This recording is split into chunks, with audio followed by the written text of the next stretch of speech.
दोस्तों, आपने देखा किस तरीके से एक झूठ भारतीय जनता पार्टी के तमाम नेताओं ने, छोटे से लेकर बड़े से बड़े प्रवक्ता ने उस वक्त, ये 2022 अक्टूबर में छठ से कुछ दिनों पहले इस झूठ को फैलाया गया। बाकायदा न्यूज चैनल्स पर इस पे डिबेट कराई गई। बाकायदा आज तक एक झूठे,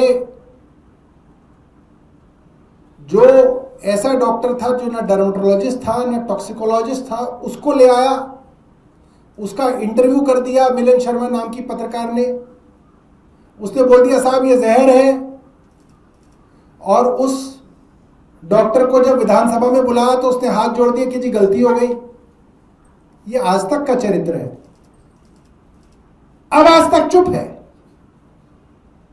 गायब है, भाग गए, अब कोई डॉक्टर नहीं मिलेगा।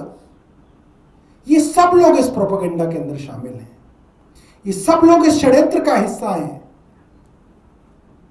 इन्हें मालूम है अब वही केमिकल इस्तेमाल हो रहा है। अब डॉक्टर मिलने बंद हो गए दिल्ली के अंदर।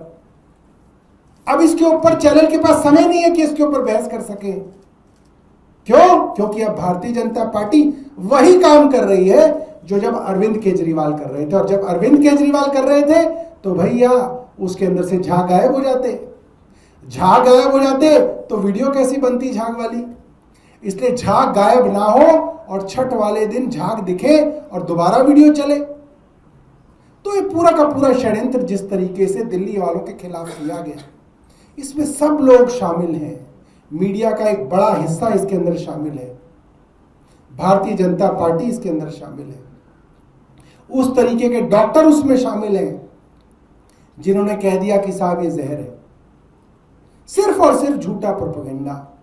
दोस्तों, ये बात इस चीज की नहीं है कि आज हम प्रवेश वर्मा को या आज तक को नीचा दिखा रहे हैं। बात वो नहीं है। बात यह है कि कैसा कल्चर आज आपने इस देश में बना दिया। एक प्रधानमंत्री, जब वो प्रधानमंत्री पहली बार बनते हैं, वो कहते हैं टीम इंडिया, सबका साथ सबका विकास। उन्हें बोला नहीं नहीं नहीं, ये सब मुख्यमंत्री चाहे किसी भी पार्टी के हो, हम टीम इंडिया हैं, हम सब मिल के विकास करेंगे। और आप कर क्या रहे हो? जहां दूसरे राज्य में दूसरी पार्टी की सरकार है, आपने उस सरकार को काम करने से रोका। बंगाल में टीएमसी की सरकार को रोकते हैं आप, दिल्ली में अरविंद केजरीवाल को रोकते हैं आप, पंजाब में भगवंत मान को रोकते हैं आप। क्यों? ये राज्य पीछे चला जाए, ये राज्य पीछे चला जाए, क्योंकि इसमें हमारी सरकार नहीं है, भाजपा की सरकार नहीं है। भाजपा की सरकार कोई 200 साल तक तो रहने नहीं वाली, चली जाएगी 2029 में। और आपने जो रास्ता इस देश को दिखा दिया वो ये दिखा दिया कि जो केंद्र में बैठेगा वो एक अपोजिशन की राज्य सरकार को काम नहीं करने देगा। तो अपोजिशन में दूसरी सरकार आ जाएगी, तो जो भारतीय जनता पार्टी की जो राज्य सरकारें होंगी वो उसको काम नहीं करने देंगी, तो भी देश ही पीछे जाएगा। देश ही पीछे जाएगा, देश का ही विकास रुकेगा। अगर आप राज्यों के विकास को रोक देंगे तो देश के, ऐसा कैसे संभव है कि राज्य पीछे चले जाए और देश आगे चले जाए?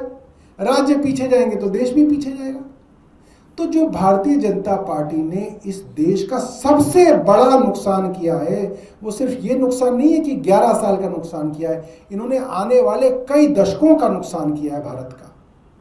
क्योंकि अब जो परिपाटी इन्होंने शुरू की, जो गंदी राजनीति, जो गंदे प्रेसिडेंट्स इन्होंने शुरू किए, अब उनका अनुसरण किया जाएगा कई दशकों तक।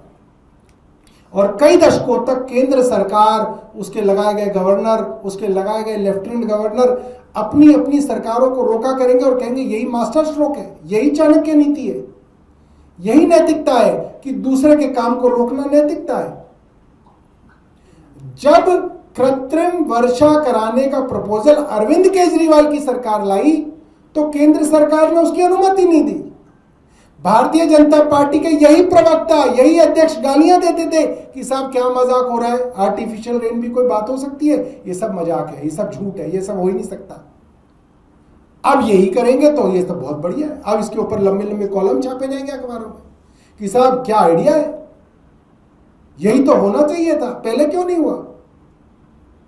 तो वो सब लोग जो भारतीय जनता पार्टी के षड्यंत्र में शामिल है, चाहे वो अंग्रेजी का कोई अखबार हो, चाहे वो हिंदी का कोई टीवी चैनल हो, या जो भी होस्ट हो, पत्रकार हो, जो भी हो, वो सब लोग इस देश को पीछे ले जाने के अंदर बराबर के भागीदार हैं। कोई ये ना सोचे कि नहीं साहब हमने तो मजबूरी में किया, आप भी वही कर रहे हैं, आप वही कर रहे हैं जो भारतीय जनता पार्टी की सरकार आपसे करवा रही है।